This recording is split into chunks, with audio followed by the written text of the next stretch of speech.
It's done. You did it. It was raw. It was, and that's what Jagged Little Pill is. It's just badass, you know? And that's largely the way the album went. And we wrote probably 15 or 20 songs, 12 of which ended up on this record. Writing the song Perfect, I remember just being so humbled by how that song was written, and the energy in the room was really, heightened and intense. It was really late at night, and I remember Glenn and I couldn't even at that time put it into words how we both felt. If she sang it a whole bunch of times, it would become like a performance that she does live or whatever, and it's perfect and in tune and fabulous and great. But there's something about her record vocals where it really is the first time that she's saying those lyrics. That was the goal, or our MO, was to just make sure we captured everything. And Glenn is really efficient and really, he's the kind of person that I think captures a lot of quality in a very short amount of time. And I consider myself to be the kind of person that can do that as well. So we made a really good team, and we supported each other and complemented each other really well, I think. Being an artist, and I think anyone who's an artist knows how vulnerable it can be to express yourself. And I am a huge advocate and supporter of people being very particular about the environments they place themselves in. It's such a vulnerable thing. So Glenn was the perfect person to be with for that very reason. Okay. Let's get the stage line together and monitor level together. Okay. My perspective? Yes, this is backstage. This is the door, yes. Mm-hmm. The Jagged Little Tour. 95. Jessica's doing his ballet. Club DY. Wow. What does that name mean? Sold out, oh, you think? No, not even close. How many people are out there? 120 people.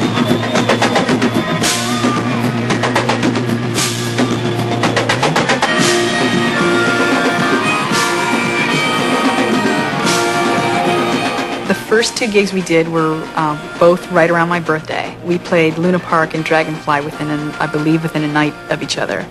And it was just really surprising to be singing You Ought to Know and have the audience sing the lyrics louder than I did.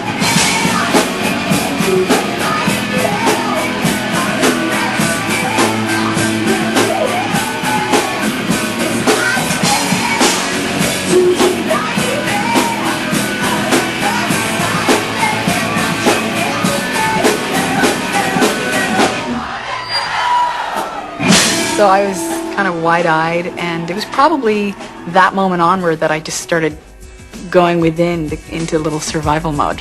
It started around those two nights. Okay, video on the table.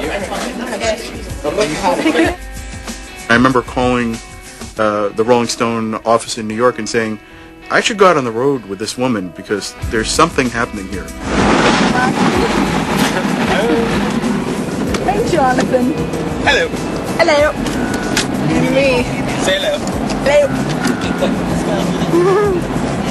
When I started, we were in a van doing clubs, but the record of it had exploded, and it was,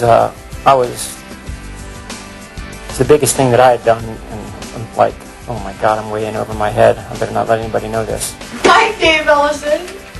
Do a striptease for us, Dave.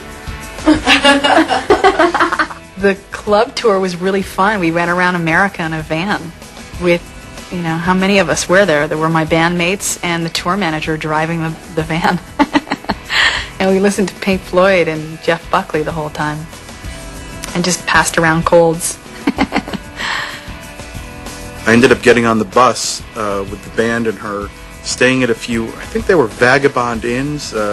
They were not a Four Seasons band at that point. Because in fact, it is the Gopher Campus Motor Pod. And they were not a private tour bus or a private jet band at all. This was really roughing it. And what time is it, Mark? Time currently is 5:36 a.m. And have you been up all night? I have indeed been up all night. Alanis was playing this tiny club, and the record had been out a couple of weeks. And I was dumbstruck because there were about 100 young women right in the front row singing every word back to Alanis. And I in all my career around music, I had never seen anything like that.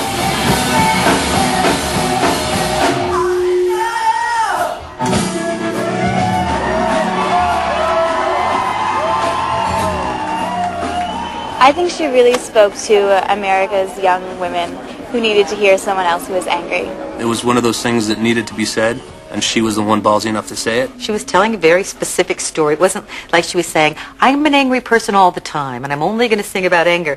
She was singing about this particular experience with this particular person, and she had a right to be angry about it. It doesn't occur to me as angry. It's more heartbroken than anything else. I think the way that she just let it all out, people could identify with.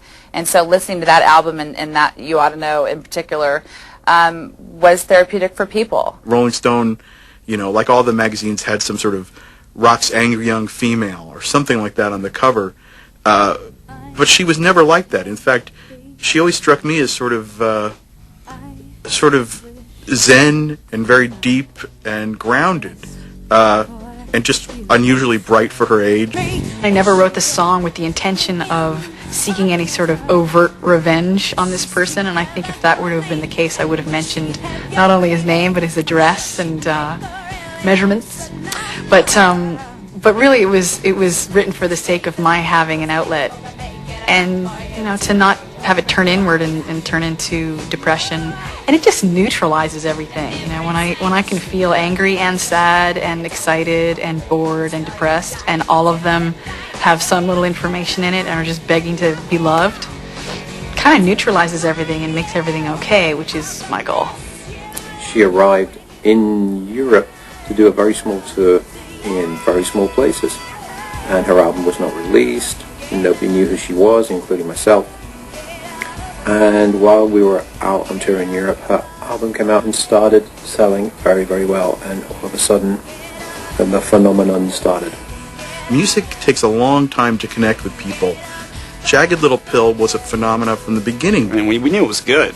I mean, I don't think that we were making any apologies about it, but who knows how the planets align when this sort of thing happens.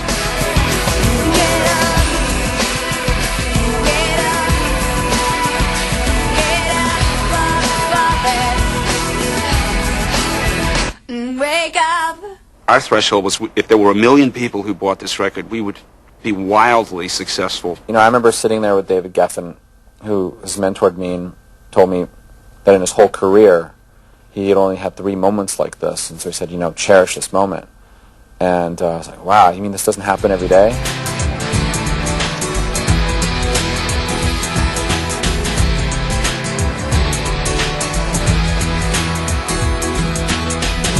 It just happened so quickly for everybody. So we everyone banded together real quickly as a family, otherwise we're going to crumble. I don't really remember. I think I've blocked a lot of what happened after the club tour out. But what I do remember was being in the van and willing myself to fall asleep, because I remember thinking that in my dream state, things were calmer and more normal, and when I was awake, it felt like a surreal experience. My initial impression of Alanis was just of this big, hairy bundle of energy.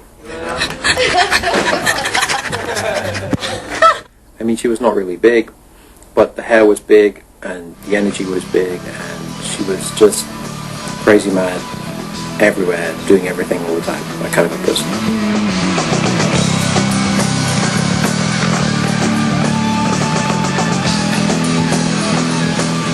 Shelley found ways to make time for herself